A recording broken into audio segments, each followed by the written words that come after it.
Tudo bem? Pessoal, boa noite. Estamos dando aí início a mais um estudo aí pelo Amigos do Caminho, pedindo a Jesus que nos ajude, nos abençoe aí nessa noite. Nosso objetivo aí é trazer nessa sexta-feira um estudo de Evangelho, à luz da doutrina espírita, à luz e ao contexto aí das questões do espírito imortal, E a gente hoje vai falar do capítulo 5 do Evangelho de Mateus, que é o Sermão da Montanha. Hoje nós vamos entrar no Sermão da Montanha e a gente vai começar a falar um pouquinho sobre ele, porque é um tema muito, muito profundo, espiritualmente falando. E dessa maneira a gente não vai conseguir pegar todos os detalhes dele num estudo só. O nosso objetivo aí é a gente trabalhar essa parte do Evangelho e buscar aí, um entendimento, buscar aí uma reflexão sobre ela, porque eu acho que é muito importante. O Sermão da Montanha é um dos pontos fundamentais do Evangelho, é um resumo dos ensinamentos de Jesus, um resumo daquilo que Jesus pregava e vivia, é ao mesmo tempo uma afirmação da vida futura, do mundo espiritual, ao mesmo tempo uma confirmação do nosso ideal de ser bom, é como se fosse uma recompensa, uma promessa em cima do esforço, da virtude que cada um de nós, cada ser humano aí vai fazer e faz, Então a gente vai conversar um pouquinho sobre ele. Nós vamos tentar contextualizar aqui hoje, mas claro que nós estamos aí abertos às perguntas dos companheiros, como sempre, tá bom, pessoal? Então nós vamos, quem quiser acompanhar, a narrativa do Sermão da Montanha, nós vamos encontrar ela no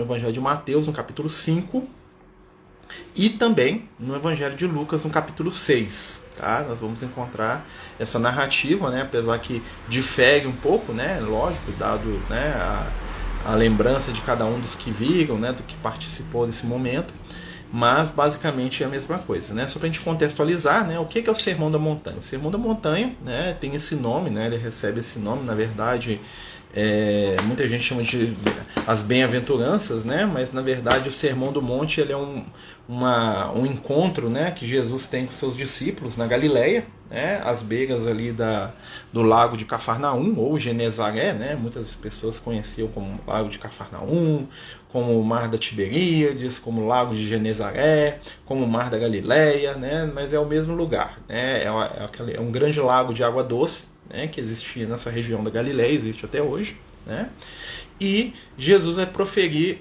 uma das suas prédicas, um dos seus estudos, nesse ambiente, num monte, Então não é tanto um sermão, porque o sermão tem uma característica de ser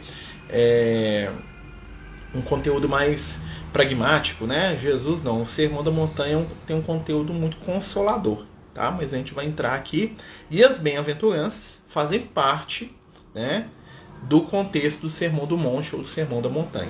Montanha é até exagerado, porque não, montanha desse jeito não existia lá naquela região, pelo menos, E Jesus ele vai fazer um Sermão do Monte, E é interessante, a gente vai pegar aqui só o primeiro contexto aqui para a gente poder entender. Então a gente vai encontrar Jesus na Galileia, ou seja, na sua terra natal, na sua terra de morada, a Galileia, que era naquela época o lugar mais, vamos dizer assim, mentalmente aberto de Israel, o povo galileu, que era um povo extremamente simples, um povo extremamente desconexo de questões, vamos dizer assim, culturais pesadas, um povo que era mais livre nas suas ações, menos preconceituoso, apesar de ser um povo ainda muito preconceituoso, dada a característica da época, mas em comparação, por exemplo, com o pessoal da Judéia, era um povo muito mais liberal. O povo da Galileia eles tinham uma visão liberal.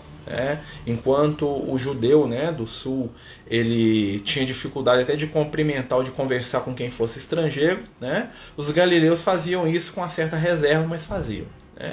Boa noite, para todos aí que estão chegando. Nós estamos falando do Sermão do Monte, tá? E o nosso amigo Mauro está falando que a conexão está ruim. Para vocês também tá, porque se for para todo mundo deve ser aqui, se não for pode ser só num determinado lugar. Então, continuando, a gente está falando aqui do Sermão do Monte, então ele vai acontecer na Galileia, né, às beiras do Tiberíades, e nós vamos ter alguns temas ali, né, de preparação desse sermão, né, que é o primeiro versículo, tá? Que ele vai trazer algumas informações bem interessantes. Olha só, começa assim, ó. Vendo Jesus, aquela multidão subiu ao monte. Então, Jesus vê a multidão, né? A multidão é um simbolismo que está muito presente dentro dos evangelhos. A gente vai ver que a referência à multidão aparece várias vezes, né? A multidão é um grupo de pessoas, né, que não é homogêneo, um grupo totalmente heterogêneo, né, um grupo de pessoas que está ali reunidas ali, né, com o propósito de seguir o Cristo, ou de aprender com Ele, ou de ter algum benefício dele, né, na maioria das vezes de ter algum benefício, né. Em determinado texto do Evangelho é dito que a maioria das pessoas que andavam atrás de Jesus, tirando os discípulos, né, estavam mais interessadas em ver algum prodígio, algum milagre, alguma coisa assim, do que em aprender o que Jesus estava falando. Isso é muito comum, né? E a multidão, ela representa a maior parcela da humanidade, né? Espiritualmente falando, né, nós, a humanidade terrena, nós podemos nos dividir em 3 grupos, né, de seres a partir do espiritual, que é multidão, discípulo e apóstolo. São 3 grupos diferentes, né, mas que um nasce do outro, né? Então, quem que é a multidão? A multidão é a massa. A multidão é aquele que segue, né, para onde o vento apontar. A multidão é o famoso que a gente chama de espírito de manada, né? A multidão é o espírito de rebanho, é o espírito de cardume, né? Qual que é a característica da multidão? Aonde a liderança constituída aponta, a multidão vai. Então a multidão, se ela for direcionada por Jesus, ela vai trabalhar no bem. Mas se vier um espírito trevoso e assumir o seu comando, essa mesma multidão que falou de bem hoje, ela vai fazer o mal. Porque a multidão, ela não exercita o seu livre-arbítrio, ou exercita muito pouco, né? Porque o livre-arbítrio da multidão é seguir o ídolo, o ícone, né? Então a multidão é a mesma multidão que se mobiliza para fazer o bem, mas que, se deixar, lincha e mata. A multidão, o exemplo da multidão, para a gente poder entender, né, esse grupo volúvel, é a própria história de Jesus. Jesus chega em Jerusalém, né, quando tem a famosa entrada gloriosa, lá que a Igreja Católica tem uma festa de Domingo de Ramos, né? E Jesus chega na cidade e ele é aclamado rei de Israel, né? Hosana ao filho de Davi, Hosana ao rei de Israel, né? Uma semana depois, a mesma multidão que fez isso está na rua gritando crucifica. Então a multidão, ela te ama e te odeia, dependendo daquilo que passarem para ela. Se todo mundo falar que você é lindo, a multidão vai te amar. Mas se alguém falar que você é um bandido, um criminoso, se a multidão passar na sua frente, se você entrar no meio da multidão, a multidão te mata, te lincha. A mesma multidão. Porque a multidão, ela abre, né? Ela não sabe se individualizar, ela não tem opinião própria. Ela tem uma opinião que passam para ela. E nós vamos ver isso, por exemplo, o poder da mídia, da imprensa, né? O poder da informação, o poder da mentira, da fake news. Tudo isso tem a ver com a questão da multidão. E aí Jesus vê a multidão. Aí nós temos o segundo grupo, que são os discípulos, né? Quem são os discípulos? Os discípulos são aqueles que seguem o mestre para onde ele vai, né? Qual que é a característica do discípulo? Seguir o mestre. Então Jesus está ali, eu estou indo atrás. Eu não concordo, não entendo, não sei o que ele está fazendo, mas como eu gosto de Jesus, eu vou atrás dele. Eu gosto do político tal, eu gosto do cara B. Ele fez um monte de coisa errada, não tem problema, eu gosto dele, estou seguindo. Então o discípulo, ele já tem uma individualização um pouco maior, né? Ele já pensa por si próprio e ele decide seguir o mestre. Quando é discípulo de Jesus, está ótimo, né? O problema é que nós somos discípulos de, né, ideologias, de pessoas, nós somos discípulos de modismos, de preconceitos, né? E quando nós tornamos discípulos disso, nós seguimos isso para onde quer que a gente vá. E o terceiro grupo, né, que é um grupo menor ainda, né, são os apóstolos. Os apóstolos são aqueles que vivem o que o mestre ensinou. Eles já não precisam mais do mestre, porque eles já estão a caminho deles mesmos se tornarem por si mestres, né? Então, se a multidão representa hoje 90% da humanidade, os discípulos representam 8% e os apóstolos 2%, quando muito. Tá? Eu estou sendo até bem, vamos dizer assim, otimista. Tá?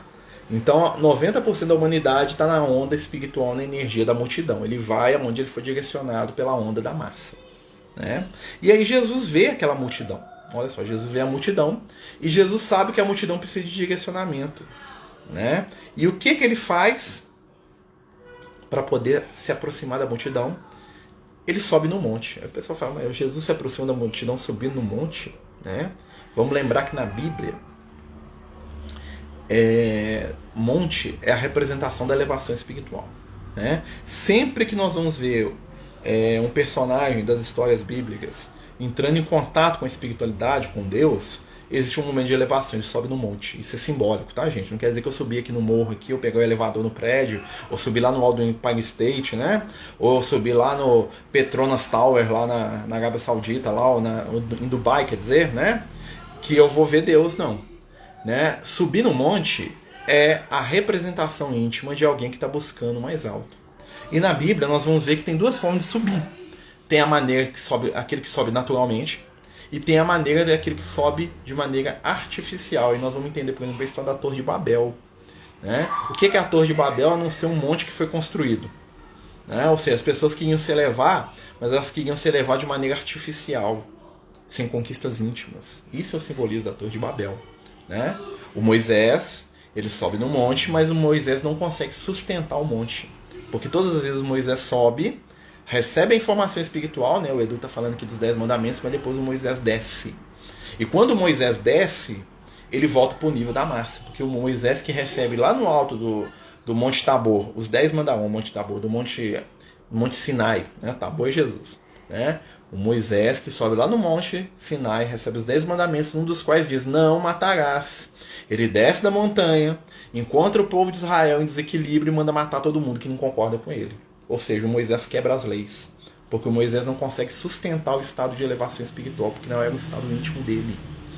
Né? Então, quando Moisés fala assim, quando a gente fala assim, Moisés quebrou as leis, né? A gente pensa naquela imagem do filme, né? Do Charlton Heston quebrando as telhas, assim, né? Quebrando as pedras, tá, aquela coisa bonita, cinematográfica, né? Mas o quebrar a lei do Moisés foi que ele recebeu o mandamento e ele fez o contrário. Então ele não matarás, ele desceu e matou em nome de Deus ainda, que é pior de tudo. Né? Grande cúmulo, né? Da ironia, né? E da contradição.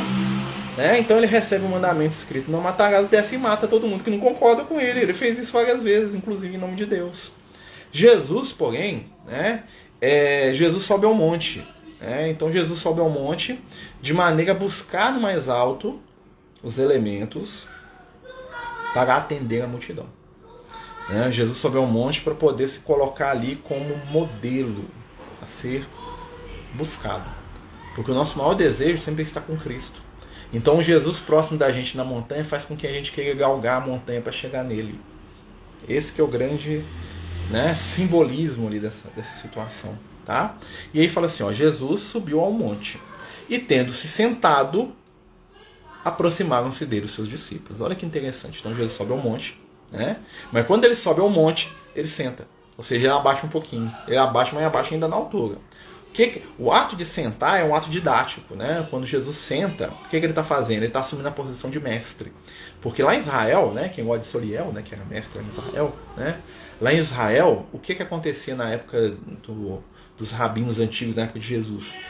Grande parte dos ensinamentos eram feitos sentado. O mestre chegava, né, diferente dos gregos, né, os gregos, o ensino dos gregos era sempre na praça, né, e o mestre, o filósofo, né, o professor, ele subia na tribuna e da tribuna ele falava. Em Israel não, o mestre ele se assentava e colocava os discípulos em roda em torno dele. Né? Assentar quer dizer você pegar a informação e colocar ela ao nível do entendimento da pessoa. Então quando Jesus se assenta, o que Jesus fez? Ele foi lá, buscou a informação espiritual mais profunda que existia. Ele subiu no monte, ele pegou essa informação e transformou ela num nível que nós conseguimos entender. Isso é o subir no monte e se assentar. Jesus se assenta, né? E ele se coloca ali na posição de quem vai ensinar dentro daquilo que nós damos conta de perceber. E é interessante que quem que se aproxima dele? Os discípulos. Porque os discípulos são quem? Aqueles que seguem o mestre aonde ele estiver. Então os discípulos são os primeiros que se aproximam de Jesus. Então os discípulos são aqueles que são mais próximos, porque são aqueles que são cativados pela figura do mestre. Todas as grandes imagens aí que nós vemos de Jesus ou de um grande mestre, por Sócrates, Platão, nós vamos ver que os discípulos estão sempre cercando o mestre. Os discípulos estão sempre orbitando o mestre, né? Parece que tem uma constelação, né? Parece que tem um sistema solar, né? Onde tem o Sol e os planetas orbitam, né? E essa estrutura física também é uma estrutura psicológica, onde aquele que aprende orbita aquele que sabe, né? E Jesus é o grande Sol de todos nós ali. Então esse que é o objetivo ali. Não? Jesus está fazendo o quê? Ele está tentando instruir a multidão. Para instruir a multidão, primeiro ele tem que instruir os discípulos. Porque os discípulos são o instrumento dele para entrar em contato com a multidão. Porque Jesus ele não vai materializar a informação espiritual para a multidão. Por quê? Porque a multidão não precisa de individualidade. A multidão precisa de conteúdos simples. Aí Jesus vai passar um conteúdo para a multidão e vai passar a tarefa para os seus discípulos, ou seja, aqueles que vêm depois, de aprofundar o conteúdo. Né? Hoje a gente estava até conversando com o Caio sobre isso, né? Muita gente, né? A gente fala da questão da doutrina espírita, do evangelho, essa coisa toda, né? E muita gente, né, tem um questionamento de algumas questões que o Kardec falava e que hoje não são, né, são um pouco vistas de maneira diferente. Na verdade não é que é diferente. A verdade é que o que acontece? O conteúdo espírita da época do Kardec e o de hoje são o mesmo. A diferença é que hoje existe uma possibilidade de aprofundamento maior, dado, né, ao nosso conhecimento científico, ao nosso nível intelectual, ao nosso nível psicológico, moral e social, ser bem acima do que era no século XIX. Né? Então, um homem e uma mulher médio do século XIX, né, eles eram muito mais simplórios do ponto de vista, né, do conhecimento do que um homem e uma mulher médio, né, não é médio, não é médio, né, do século XXI. Né? Então, algumas questões lá que eram, né, o suprassumo da ciência, hoje o menino de 5 anos aprende na escola. Né? Coisas como, né, a questão de planetas, gravitação, essas coisas que eram assim, nossa, né, só os sábios reuniam para estudar. Os nossos meninos hoje estudam na primeira série. Né? Então é um aprimoramento de conhecimento. E o Sermão do Monte, ele vai mostrar essa realidade também. Por quê? Porque à medida que Jesus nos ensina, ele gradua a informação. E é assim que a espiritualidade trabalha com a gente. Porque uma luz em excesso ofusca. Principalmente quem é cego. Ou quem está no escuro muito tempo. E a proposta do Cristo, ao trazer o Sermão do Monte, olha que a gente nem entrou no sermão ainda, para vocês verem como é que o negócio é profundo. É o texto mais profundo do Evangelho.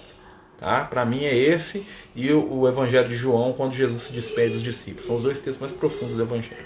Né? O Evangelho de João é todo profundo, mas esses aqui são campeões. E aí nós vamos ver o seguinte, né? O Sermão da Montanha ele tem uma profundidade espiritual tão grande que grandes espíritos encarnados perceberam isso. Um deles foi o Gandhi. Né? Não sei se vocês sabem da história. Né? O nosso querido Gandhi, né? O Mahatma, né? O grande alma, né? Mahatma em hindu, né? Quer dizer grande alma, por isso que ele tinha esse apelido, né? É o Mohandas Karamandir Gandhi. Né? Ele era hindu, ou seja, ele nunca foi cristão. Né? E ele, né, tinha muitos amigos que eram bispos, padres, né, principalmente da igreja anglicana, né, porque a Inglaterra dominava a Índia, então tinha muitos membros da igreja anglicana, da igreja católica lá na Índia.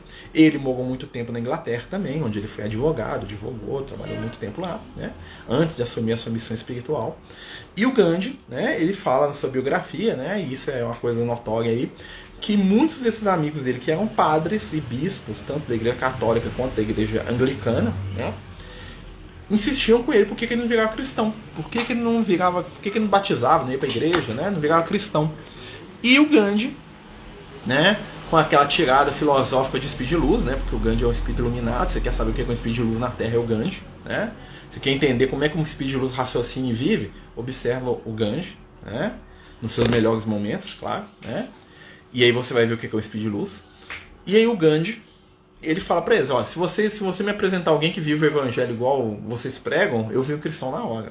Né? Porque o que o Gandhi estava criticando é o seguinte, o evangelho é maravilhoso, mas vocês não têm vivência do evangelho para me converter a nada. Porque vocês não vivem o que Jesus pregou. E nem os cristãos, não conheço nenhum cristão que vive o que Jesus pregou. Né? E dessa maneira, né, o Gandhi fala muito sobre isso, e o Gandhi fala de Jesus. Né? O Gandhi ele fala de Jesus com uma admiração extrema. Né? Sabendo que Jesus é um grande espírito, né? Ele não entendia Jesus como Deus, como nós na doutrina espírita não entendemos que Jesus é Deus, né? A gente não acredita nisso, né? Jesus é um espírito como nós, apesar de, né, diferença que ele é mais velho, né? E o Gandhi fala uma coisa, que se todos os livros do mundo fossem queimados, essa frase é famosa, né? Que se todos os livros do mundo fossem queimados, sobrar só o trecho da Bíblia, do Sermão da Montanha, a humanidade não tinha perdido nada. Olha a capacidade de síntese de Jesus e a capacidade de um espírito iluminado de pegar essa síntese. O Gandhi, ele leu o Sermão da Montanha, ele ficou apaixonado, né? Toda aquela teoria da não violência dele, ele tirou do Sermão da Montanha, né? Então nós vamos perceber que, apesar de não ter conteúdo político no que Jesus está falando, né? Porque trazer Jesus para o conteúdo político é diminuir a importância do Cristo, é abaixar o Cristo a um nível que ele não está, né? Porque o Cristo está muito transcendente a isso aí tudo. O Gandhi, ele percebe, né, o potencial libertador do Sermão da Montanha. E é interessante isso, né, porque porque é um dos textos mais consoladores que existem, né? E o Gandhi, que era o maior cristão sem ser cristão, né, um dos maiores discípulos de Jesus sem ter sido batizado na igreja, né, percebeu isso. E muitos de nós ainda não percebem, né? Deus não vê o homem, não vê como o homem vê. Deus vê o homem vê a aparência, Deus som do coração. Sim, o que importa para a espiritualidade é o íntimo, é a essência. Nós somos preocupados com exterioridade. Exterioridade é nada para os espíritos, né? Quando chega o grande susto de muitos que vão para o mundo espiritual é chegar lá e ver que todo aquele desespero que nós temos de parecer alguma coisa não vale nada. Porque toda a ilusão que a gente cria em torno da nossa figura, ela desmancha lá no mundo espiritual. Porque até os espíritos inferiores veem o que nós somos de verdade. Porque nós vamos estar no meio dos nossos iguais. Então, se eu estou no meio do espírito inferior, é porque eu penso mais ou menos igual a ele, né? Então, assim, é um trem, né? Por isso que a máscara, né? A gente cultivar a máscara não vale muito a pena, não, sabe? Vamos continuar? Nós estamos estudando aqui o Sermão da Montanha, tá, gente? Mas nós estamos abertos aí para perguntas, né? A gente vai tentar responder dentro do conteúdo aqui do texto, né? Nós estamos falando um pouquinho sobre a introdução do sermão, né? O objetivo de Jesus, né? Quando ele faz esse estudo, ele está ensinando ali. Nós vamos ver ali a multidão de discípulos em torno do Cristo, né?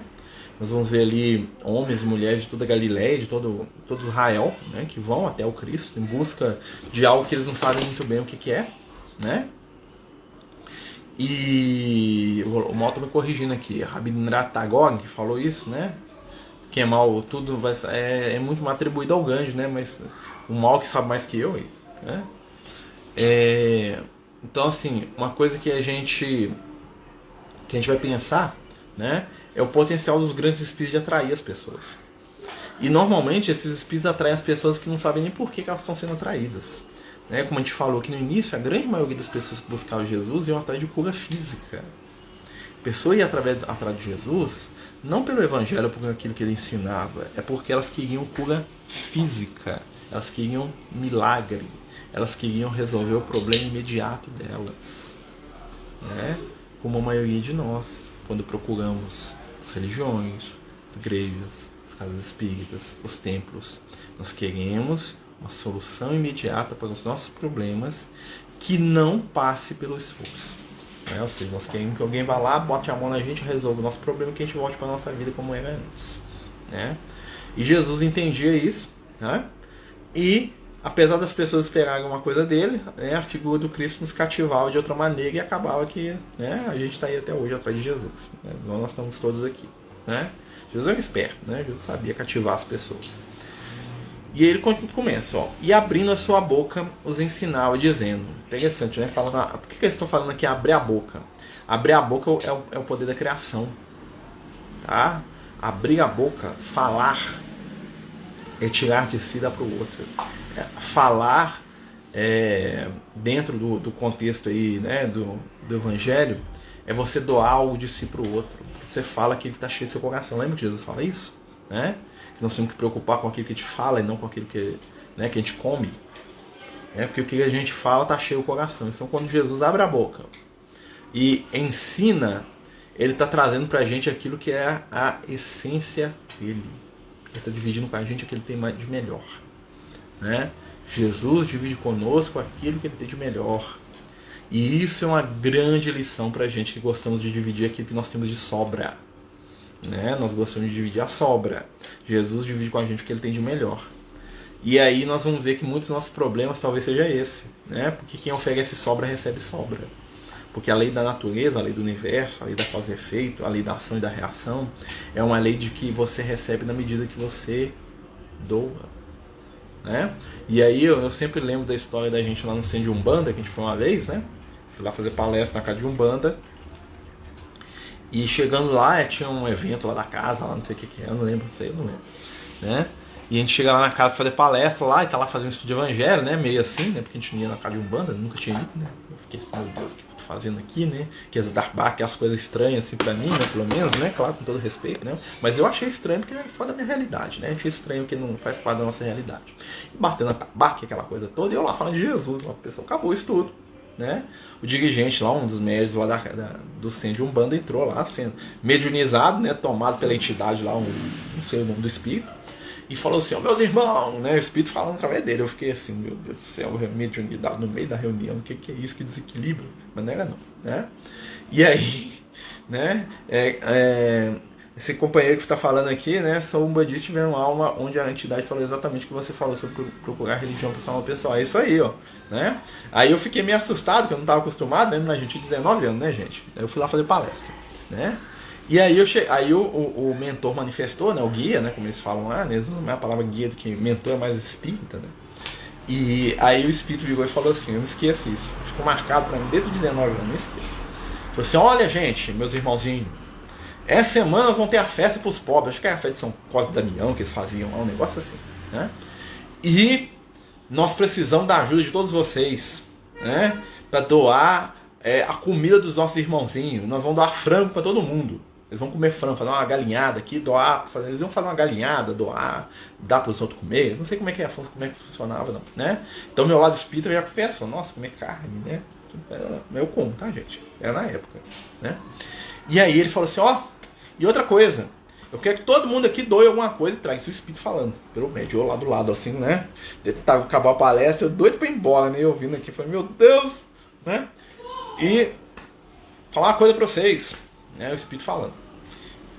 Vocês, eu quero que vocês tragam doação de frango aqui pro pessoal, mas não quero saber de vocês trazer pé e cabeça de frango, não, né? Vocês vão trazer a melhor parte do frango, é coxa pra cima, coxa e peito. Pessoal, né? Porque quando vocês vêm aqui, né, vocês querem que a espiritualidade, olha como é que o espírito falou, vocês querem que a espiritualidade dê o melhor do que ela tem para vocês. E a gente não dá para vocês cabeça e pé da espiritualidade, nós damos o que tem de melhor. Então, para vocês ajudar os seus irmãozinhos necessitados, vocês têm que dar o melhor também, né? E o pessoal ficou lá caladinho, eu falei assim, meu Deus do céu, e não é que o espírito estava certo, né? Claro que dentro ali de um contexto, aquela coisa toda, né, que meio que me assustou do jeito que foi feito. Mas se você pegar a essência do que o Espírito estava falando, tem um ensinamento muito profundo. Se você tiver olhos de ver, né?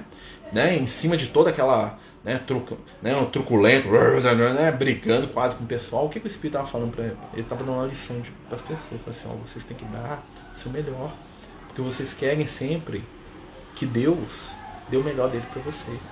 E ele só recebe aquilo que te dá. Ó, a cutucada que o mentor deu no pessoal todo, inclusive em mim, que tava lá, né? Nós esperamos sempre o melhor da espiritualidade, que é nos dar o mínimo de nós mesmos em função do próximo, né? É uma coisa interessante pra gente pensar, né? Então, assim, às vezes a gente vai pensar assim, ó, vou dar um presente lá pro menino lá, o que eu vou comprar? Ah, vou pegar aquele brinquedo velho lá, né? Pega aquele brinquedo todo escangalhado, todo quebrado, né? Sem roda. Ah, dá pro menino aí, né? Mas pro meu filho daria, né? Então muitas vezes a gente questiona algumas questões, a gente tem que parar para pensar, né? Se pro meu filho eu quero o melhor, eu tenho que querer o melhor pro filho do meu irmão também.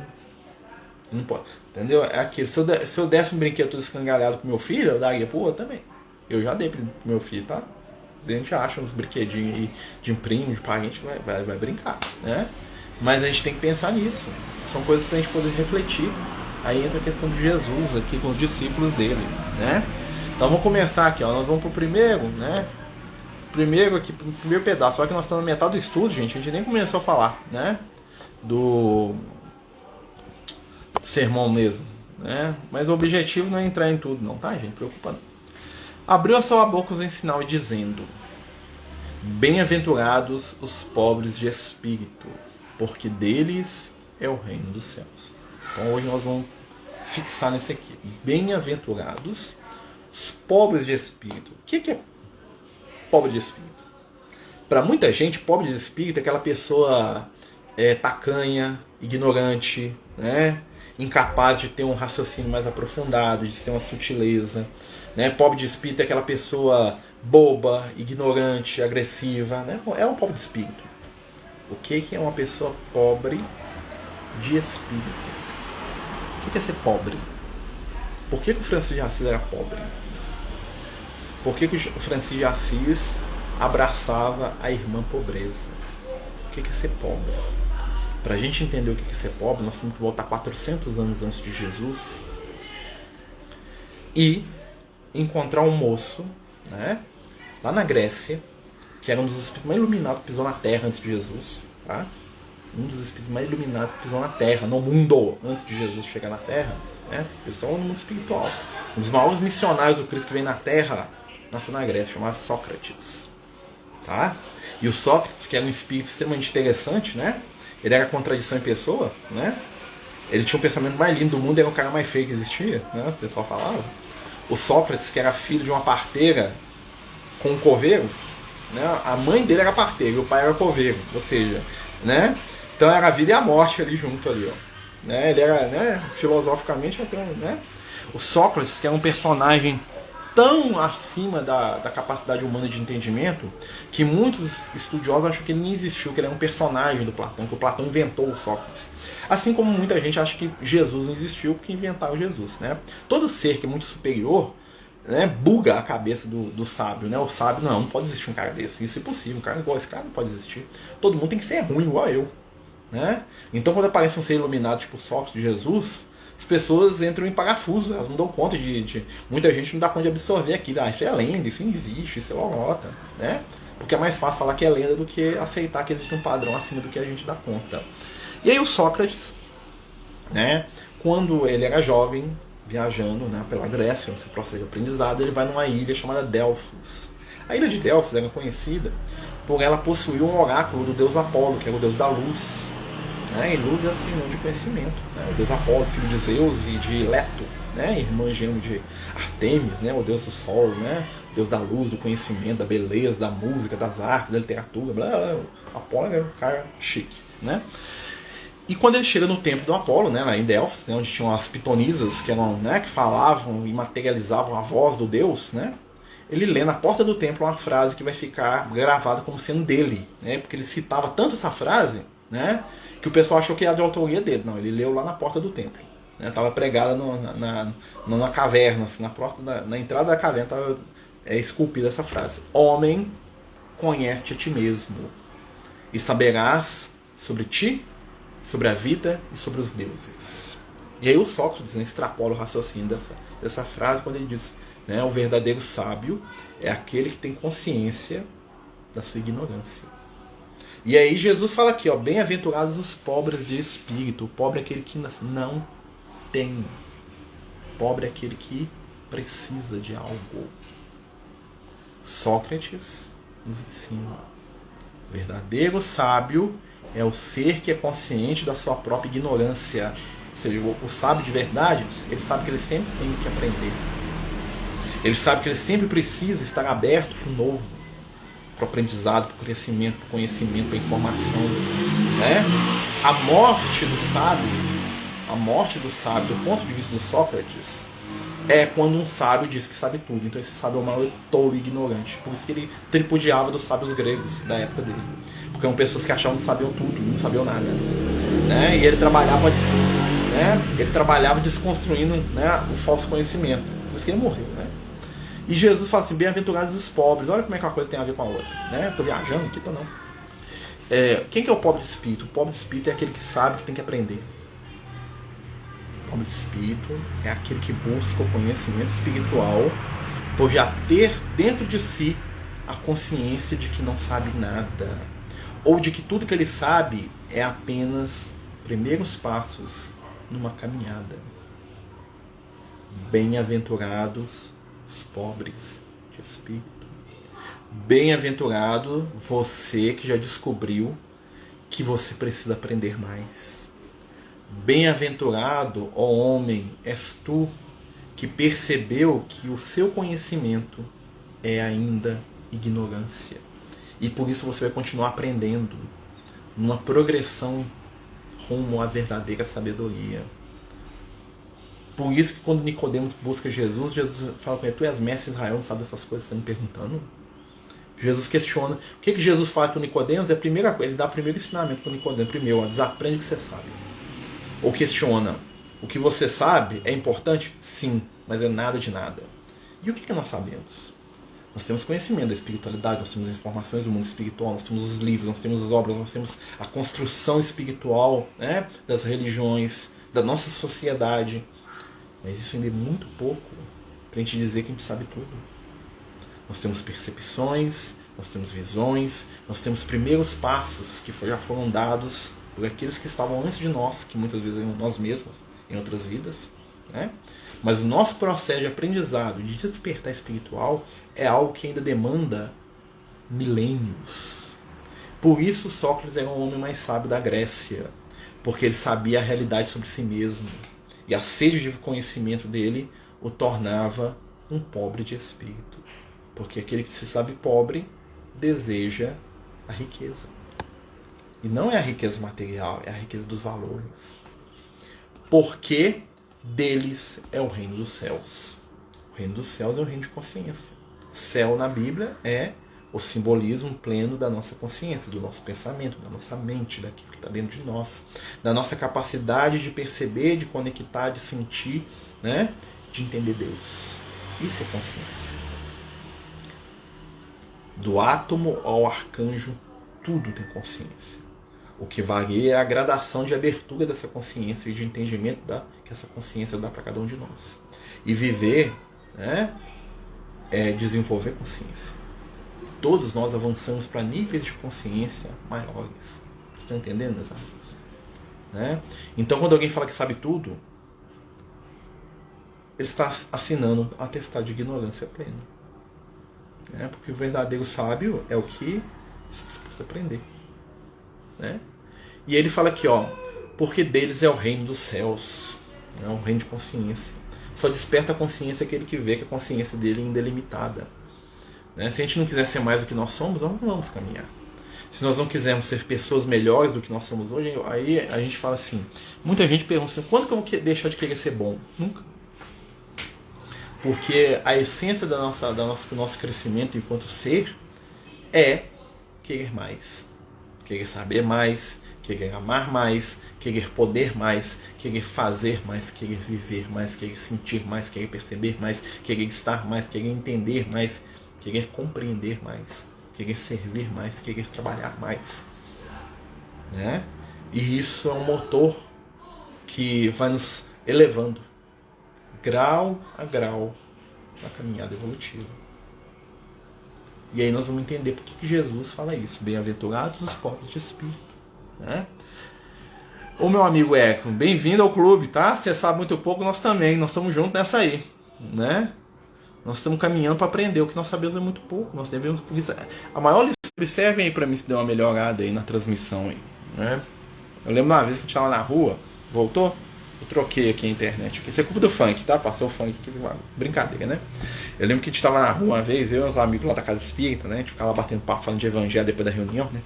Tinha dia que até 2 horas da manhã a gente batendo papo na rua, um monte de maluco, né? E aí a gente tava lá, né? Aquela coisa falando de Jesus, e a gente tá contando história da Bíblia, contando história dos Espíritos, e blá blá blá e tal. E a gente lá no meio da rua, perto da casa dos amigos nossos, ó.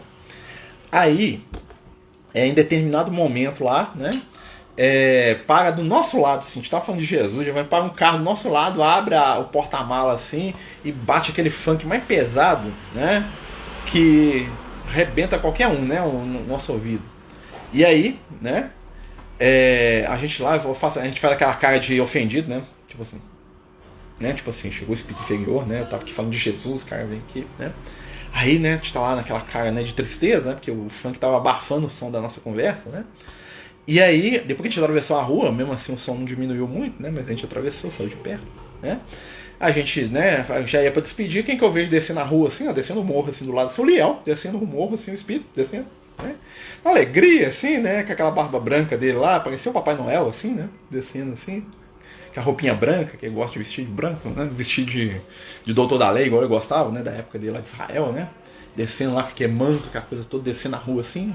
Aí o Liel para do meu lado, assim, do moço, assim, do funk, assim, olha, assim, né? Põe a mão na cabeça do rapaz, assim, o rapaz com o cabelo pintado, né? Sem perceber, claro, o rapaz não tava vendo, né? O Liel foi lá, põe a mão na cabeça do moço e falou assim, ô, meu irmão, que beleza, hein?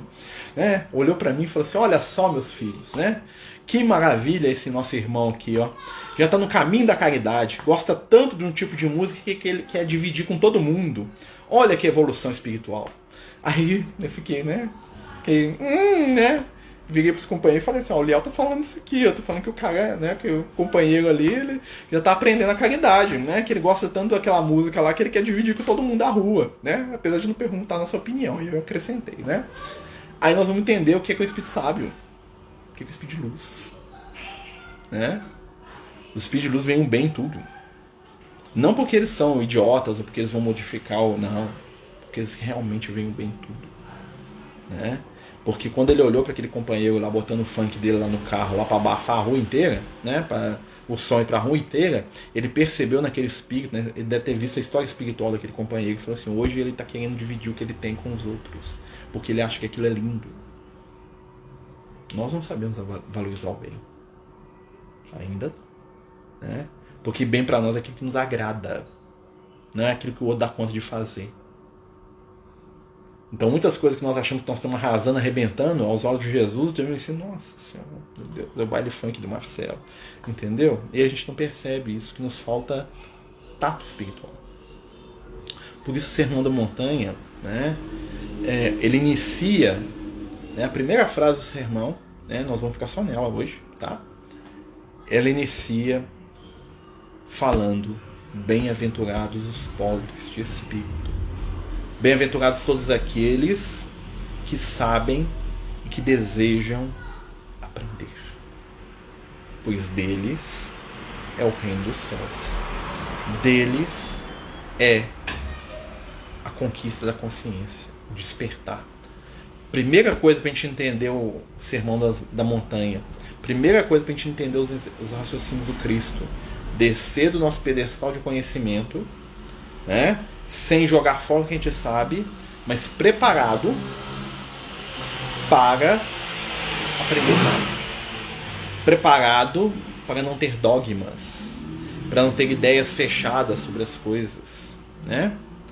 Eu nunca me apeguei em bem material, desde criança sempre sonhei ser feliz. Estou errado em pensar assim? Gratidão. Não, a felicidade é o nosso destino, né? O que muda para cada um de nós é o que é felicidade. Para a maioria dos nós ainda na Terra, para a maioria de nós, felicidade ainda é satisfação sensorial, né? Então felicidade está muito mais... Para muitos, felicidade não está ligada à matéria, não. Está ligada à satisfação, por exemplo, ser amado, ser tratado bem, né? Ser invejado. Tem gente que é feliz porque tem muita gente que inveja, né? Então a felicidade para nós ainda é algo que necessita de uma questão sensorial. Quando a verdadeira felicidade que o André Luiz explica pra gente, falando isso, domingo nós temos aí o capítulo 2 do livro nosso lá, nós vamos lá pro capítulo 2, né? É a consciência tranquila do dever cumprido. Isso é ser feliz. Felicidade para Jesus é fazer a vontade do Pai, né? Então a felicidade pra gente é uma satisfação íntima. Para os grandes espíritos é uma doação, é fazer pro outro a felicidade, né? Claro que nós estamos avançando, né? E assim, os bens materiais, eles têm uma função. Quando a gente não dá função para eles, eles têm que ir embora mesmo, tá certo, né? A gente não tem que ter apego a nada, nem material, né? E também nem nas nossas relações. O apego é sempre negativo. O apego é diferente de amor, porque amor libertador. Posse é paixão. A paixão e o amor para nós é a mesma coisa, não é? Paixão liberta. Paixão ama o outro sem querer de volta. Ó, paixão ama o outro e amarra. O amor liberta. Amor é livre. Paixão é domínio. Porque você não consegue viver sem o objeto da sua paixão.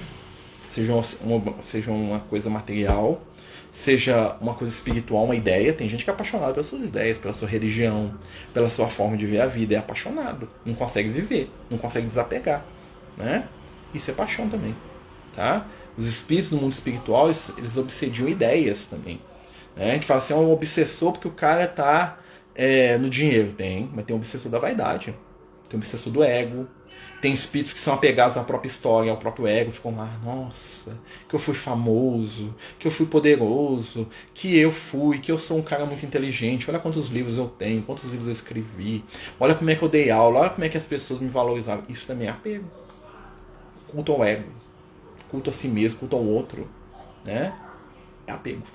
Nós temos muitos apegos. Eu penso na consciência do espírito, penso muito próximo na família, filhos, netos, gratidão. A gente tem que pensar naquilo que nós amamos, mesmo assim, com amor, sem paixão. Porque a paixão é sempre um sinal de atraso moral. Mas a gente é meio apaixonado com um monte de coisa ainda. Eu, pelo menos, tenho umas paixões ainda. Mas nós temos que dar linha nas paixões aí para ficar o amor, que é mais importante. Pessoal, nós estamos terminando aqui. Nós vamos falar só desse versículo hoje. Se alguém quiser fazer alguma pergunta, nós temos aí uns minutinhos antes de terminar o estudo. A gente lembra aí que nós estamos começando esse estudo aí das bem-aventuranças, do Sermão do Monte. Nós vamos falar, ver se durante as próximas semanas a gente vai falando um pouquinho de cada. É um tema muito profundo. Aí outro aí que gosta, tem uns que tem moto, que gosta tanto da moto que todo mundo da rua saiba que ele tem uma moto. E acelera mesmo. E aí os nossos ouvidos agradecem. Mas tá bom. Ele já está treinando aí também. Então, assim, se alguém quiser fazer alguma pergunta, algum questionamento, Espíritos que foram políticos gostam de se exaustarem. Não entendi a palavra. Gostam de se mostrarem. Talvez, às vezes, o corretor, O grande problema nosso com o computador é o corretor. Às vezes, ele escrever uma coisa, corrige, muito mal. Aliás, políticos como espírito, não sei. Não entendi muito bem do que você está falando.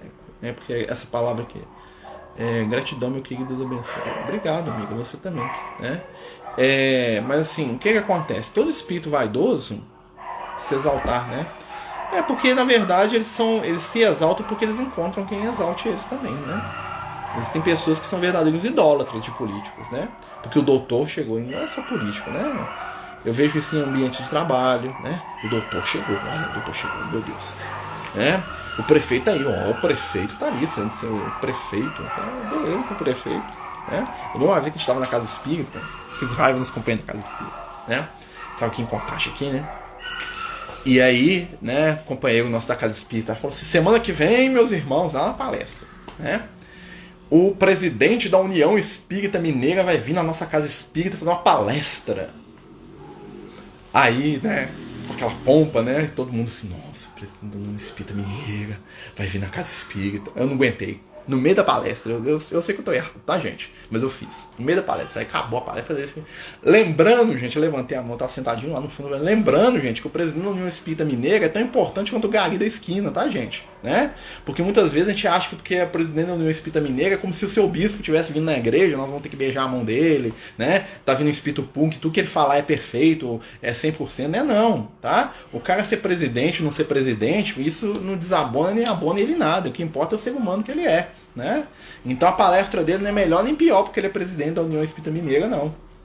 E o pessoal, tinha gente que se pudesse torcer meu pescoço, porque muitas pessoas acham que o título valoriza a pessoa, E o cara foi lá, fez a palestra com todo respeito, falou um monte de bobagem, um monte de coisa preconceituosa lá, que na minha visão, entendeu? E aí? Mas é aquela coisa, é a questão do ego. Porque o prefeito, porque o governo, gente, ser humano igual a gente. Igualzinho, vai tudo rolado ali, isso pra mim nada é a mesma coisa. Título, entendeu? O que vale é o ser humano, O que vale é o ser humano. Tem gente, a palestra, a palestra que eu achei mais tocante da minha vida, tá? Foi uma palestra que eu vi lá na Casa Espírita que eu participo no Francisco de Assis, Que o companheiro nosso foi lá dar, É o Sr. Aristeu, O Sr. Aristeu foi lá fazer uma palestra, Quem daqui de Contagem conhece o Aristeu? Ele já estava velhinho já. E o que acontece? No meio da palestra, no meio assim, ele perdeu o raciocínio todinho. Não sabia nem o que ele estava fazendo ali direito. E ele tinha um amor, assim, uma caridade, um negócio assim. Que uma vez eu falei para o Sr. Aristeu, quando eu crescer eu quero ser igual ao senhor. E ele ria, Tá até velhinho, já deve ter com uns 90 anos. E aí, lá no meio da palestra, que ele tá falando um tema lá, ele perdeu, ele esqueceu do assunto, ele deu um branco lá nele lá. E aí no meio, nessa hora ele virou pra mim e falou: meus filhos, né, eu tô aqui com vocês aqui, mas é tão bom estar com vocês, né, Deus abençoe todos nós aí, muito obrigado. E com 30 minutos de palestra ele sentou, tinha mais 40 minutos ali, 1 hora ali pra fazer. E eu fiquei emocionadíssimo com aquilo. Porque ele não tentou enrolar, ele esqueceu mesmo, né, sentou, entregou o trabalho lá e acabou a reunião, fizemos a prece e acabou. Foi uma das coisas mais comoventes da minha vida. Por quê? Porque ele deu o que ele tinha de coração pra gente. Senhor Estevam, onde se eu tiver, o senhor sabe que o senhor tem o meu respeito, meu carinho. Eu ainda quero ser igual ao senhor quando eu crescer. Quando eu crescer, eu vou ser igual ao senhor, né? Quando eu crescer em vários aspectos. Né? E muito mais que qualquer, que o Divaldo, entendeu? Muito mais. E a gente às vezes fica muito preocupado com fama. A fama, gente, é uma ilusão tão grande. A maioria dos companheiros que deitam aí na fama, né, são pessoas que, se você convive com elas de perto, são difíceis de lidar, né, cansadas, exasperadas, né? Quantas vezes a gente já viu companheiros nossos procurando algumas pessoas que são famosas aí dentro da doutrina espírita e a pessoa nem cumprimentar, né? A pessoa às vezes lá toda cheia de volta, e tal, a pessoa olha de cima e embaixo ali, tipo assim, né? Então assim, fama é uma ilusão. O que vale são os valores do Espírito Eterno. Você conheceu o Sr. Aristeu, né, Silvia? O Sr. Aristeu, ó, amigo mesmo, gosto dele demais, demais. Mas tem defeito, todo mundo tem defeito, né? Eu também, graças a Deus, né? Mas eu respeito muito, né? A Silvia sabe de quem nós estamos falando aqui. Então, meus amigos, né, nós estamos falando isso tudo aqui, né, para terminar o nosso estudo de hoje, agradecendo a todos vocês aí que nos ajudaram, nos incentivaram, né? E lembrando que domingo nós temos nosso estudo do nosso lar, nós estamos no segundo capítulo do nosso lar, né? O capítulo muito Clarencio, né? Nosso lar, que é uma obra assim ímpar, né? Queria pedir desculpa a vocês, né? Se falam muita bobagem, muita besteira, muita coisa que não tem nada a ver, né? O nosso objetivo aqui é conversar, né, com os nossos amigos aí, né? Como diz o Liel, os amigos do caminho, né? Se nomeei essas ideias do Espírito aí, às vezes fica até bom, né? E lembrar a todos aí, né, que Jesus está conosco, que o bem continua, que a gente não deve perder a fé, muito pelo contrário, nós temos que lembrar que nós somos instrumentos do bem, da fé e da luz, tá, meus amigos? Fiquem todos com Deus, Jesus possa nos abençoar, né? Vamos elevar o nosso pensamento ao querido Mestre, pedindo a Ele que nos envolva nas melhores vibrações de luz, de paz, de entendimento. Ajuda no Senhor na caminhada, no entendimento e no desenvolvimento dos fatores que nos aproximam do seu amor. Dá-nos, divino amigo, a oportunidade de servir e de aprender, de perdoar, de consolar, de acreditar e de servir. Fica conosco, Senhor, hoje e em todos os momentos, e permite que possamos estar junto ao teu coração, onde quer que o Senhor esteja. Que assim seja, graças a Deus. Então, meus amigos queridos, né, até semana que vem, né, no Estudo Evangelho.